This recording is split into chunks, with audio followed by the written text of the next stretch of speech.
திமுக தலைவர் கருணாநிதி தான் போட்டியிடும் திருவாரூர் தொகுதியில் இன்று மாலை பிரச்சாரம் செய்யவுள்ளார். இதற்காக கோபாலபுரத்தில் இருந்து தனது இல்லத்திலிருந்து நேற்றிரவு புறப்பட்ட அவர் 11:15 மணி அளவில் எழும்பூர் ரயில் நிலையத்திற்கு வந்தடைந்தார்.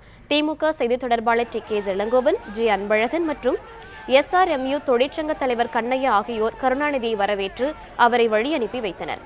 கருணாநிதியை காண பொதுமக்கள் திரண்டதால் எழும்பூர் ரயில் நிலையம் பரபரப்பாக காணப்பட்டது.